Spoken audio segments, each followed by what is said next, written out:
Elaine, so this is your, of course, World Championships, but first 100 since Jamaican trials, all right? What's it like out here? It's chilly. I am pleased with my time. I got a season best, 11 second. It's all about the time, not winning. It's a part of my preparation for next year. My first half wasn't the best, so I didn't stop. I continued to work and just to put myself in a good spot for next year, not to just stay with until the season ends. Just come out here getting some races until for next year.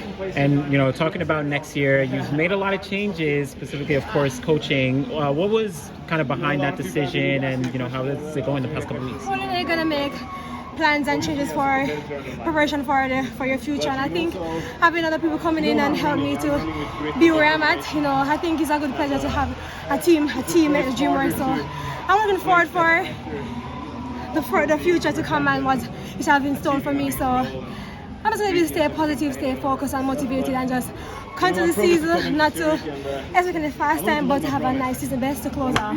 Can I ask, you said like having people come in, is it like your husband is coaching and having someone else is like kind of he's still a part of my group, so that doesn't change. There you go. And like you said, your start wasn't as great, but your second half, you still have that strong second half. How are you kind of building on your race plan to hopefully get back on top in Paris? Well, the start is not great because I have not done any races such a long while, and I think muscle memory is not back yet. I just have to keep on working on that. This is my first race. This is my trials. I didn't expect the best, but just to get in the race and to get that couple off. But I know further on I get you to work on and more races get you ready, and it will come. And mentally, how have you been able to adjust to not being in top shape this year? And knowing fully well you always do well at Olympic Games, in Rio, in Tokyo, and now Paris next year. How are you preparing towards it? Honestly, it was really hard. The fact that I did not make my individual spot at my FIFA champion. I cried for 2 weeks. I didn't want to finish. But my husband pushed me to continue because if I stop, I'd have to go back early and I have a lot to do. So I decided to just continue to come out here. I changed the mindset. A champion, I always have a positive and strong mindset. But I'm a warrior. It's not bad to cry. It's not that bad to be in pain. But I think I brushed it off. I cannot dwell on the past. And here am I when I see the best. I know one is the time will get me to where I'm at, so where I want to be. So I think patience and time for me is the most thing that I'm using now, and to believe in myself. And you picked up a silver medal at the World Champs. Can you talk to us about the camaraderie amongst the team? You and Brianna and Shelly, and how was it like competing with them, not individually but as a team? It was a pleasure for me being a part of the squad. When it comes down to relay, we have that chemistry and that bond, and it's like a bonus medal to go home.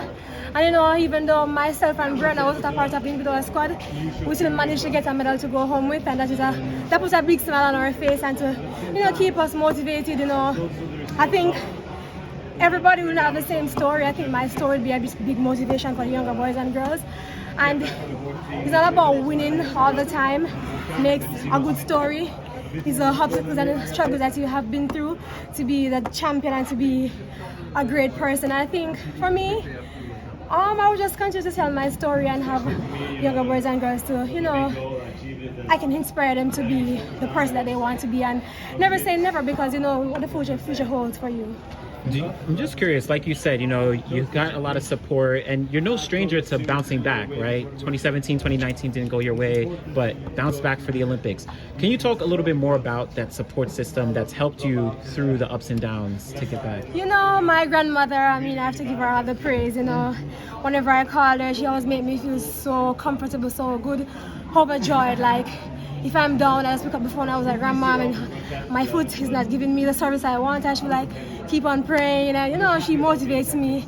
But I have a strong team behind me, my friends, my family, my husband, and everybody who wants to see me great. My fans on the internet, even though some may have a lot of negative to say, but my grandmother always told me, don't watch a market nice. So I just block out all of that. And I think I'm used to being people talk negative, because when you're down, you will not hear a word from anybody. When you're on the top, you hear a lot of comments, whether it's good or bad. So in this sport, or in this, I would say, celebrity field, you have to know how to handle pressure, handle negative things and things that you hear. But if you do it like that, it will beat you down. And I try not to let negative stuff bothers me. I like to use them as a motivation and to, you know, be back, because whatever you say, I want to prove you wrong. So I'm that type of girl. And I just have one other question. Throughout your entire career, you still have a lot more to go. But I'm curious if you have like one maybe moment that you really feel is like, this was like a defining moment, whether it's like 2015, right, your first medal, or maybe it is, you know, your double Olympics in Rio or Tokyo. Do you have like one that's like, this was it for me, this was like a big thing for me? I would say Tokyo, because I was actually injured twice in that year, and I came third at the trials in the 100 and the 200. So I didn't go to the championship with a mindset of defending the champ. It's like it was there, but it's not there. I was like, I started telling myself I need to defend my title, not know that I can do it.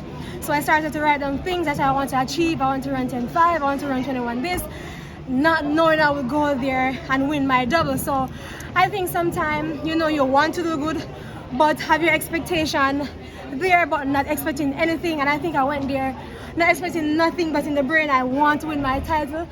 I didn't put any pressure on myself, so I went there just to compete and to go to the rounds safely. And it just happened, you know. But every year I said to myself, Olympic season, I have my little struggles, but I bounce back. When I come on to World Championship, I have the struggles, but I don't bounce back. And I'm like, what the hell? It's like I'm Olympic baby, but you know, I prayed about it, I manifest. And I just continue to just believe, and I know hopefully 2025, I can, you know, go to Tokyo and to have my first title.